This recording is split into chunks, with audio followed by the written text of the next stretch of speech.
নমস্কার বন্ধুরা, স্বাগত জানাই তোমাদের আমার ইউটিউব চ্যানেলে। তো এই মুহূর্তের একটি গুরুত্বপূর্ণ খবর সংক্ষেপে তোমাদেরকে জানাচ্ছি। সেটা হচ্ছে যে ৩২,০০০ চাকরি বাতিলের যে মামলাটি গত সপ্তাহে আমি একটি ভিডিও দিয়েছিলাম, যেখানে বলেছিলাম যে আইনজীবী তরুণজ্যোতি তিওয়ারি এই মামলাটিকে গত সপ্তাহে মেনশন করানোর চেষ্টা করছিলেন। তো তখন বিচারপতি কিন্তু বলেন যে দেখুন, এই মামলাটির জন্য আপনারা আর এক সপ্তাহ অপেক্ষা করুন। তখন তরুণজ্যোতি বাবুরা বলেন যে স্যার, অলরেডি আমরা একটা বছর ধরে অপেক্ষা করে আছি মামলাটির হিয়ারিংয়ের জন্য। তখন তিনি বলেন যে ঠিক আছে, ১ বছর যখন অপেক্ষা করেছেন আর একটা সপ্তাহ অপেক্ষা করুন, তারপরে আমি দেখছি এই মামলাটি কি করা যায়। তো গত ১৩ তারিখে বিচারপতি হরিশ ট্যান্ডনের যে ডিভিশন বেঞ্চ, সেখানে তরুণজ্যোতি তিওয়ারি বাবু তারা যান এবং তারা তাদের প্রসঙ্গ উত্থাপন করে বলেন যে স্যার, মামলাটির হিয়ারিং আমরা করাতে চাই। তো তখন বিচারপতি কিছুটা রেগে যান এবং তিনি বলেন যে আপনারা কি চান যে এই মামলাটিকে আমি ডিসমিস করে দিই, ক্যান্সেল করে দিই, যাতে আপনারা প্রথম থেকে আবার মেনশন করাতে হয়। তো তখন তরুণজ্যোতি বাবুরা কিছুটা অবাক হয়ে যান। তারা বলেন, কেন স্যার এরকম বলছেন? আপনি তো আগের দিন বললেন যে একটা সপ্তাহ আপনারা অপেক্ষা করুন, তারপরে দেখছি,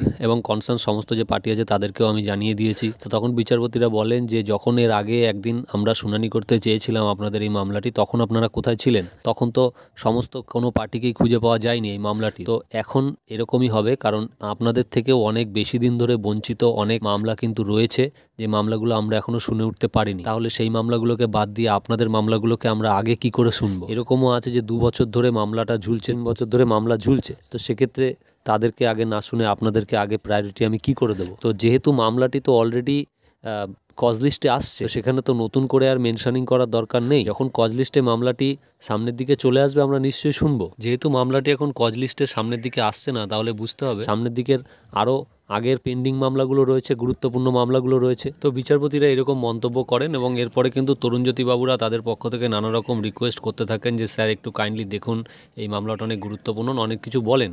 কিন্তু বিচারপতিরা কিন্তু ক্রমাগত বলেই যান, নো নো নো নো বলে যান, মানে অর্থাৎ তারা শুনবেন না, এরকম বলে বোঝাতে থাকেন। এইটুকুই হচ্ছে সংক্ষেপে তোমাদের সারাংশটা জানালাম। এর কারণ হচ্ছে এবার এই মামলাটির কবে হিয়ারিং হবে আগামীতে, সেইটা তোমরা আন্দাজ করে নাও। কারণ এই মামলাটির হিয়ারিং কিন্তু আগামী দিনে কবে যে হবে তার কিন্তু কোনো গ্যারান্টি থাকলো না। তার কারণ হচ্ছে, যেহেতু উনি বলেই দিয়েছেন এর থেকে অনেক বেশি দিন ধরে অনেক মামলা ঝুলছে এবং সেগুলো না শুনে তিনি এগুলো শুনবেন না। ফলত কবে যে তিনি শুনবেন আর কবে কি হবে সেটা কিন্তু বোঝা বড় মুশকিল। কিন্তু বিচারপতি গত সপ্তাহে কেন বললেন যে আপনারা আর একটা সপ্তাহ অপেক্ষা করুন, এটা কিন্তু বোঝা গেল না। কারণ আজকে যদি তিনি ফিরিয়েই দেবেন, তাহলে আগের সপ্তাহে এই কথা তিনি কেন বললেন? তো এটা একটা প্রশ্ন রয়ে গেল। তো এই মামলাটির এটুকুই আপডেট ছিল বন্ধুরা। সবাই ভালো থাকবে, দেখা হচ্ছে আবার পরের ভিডিওতে। ধন্যবাদ।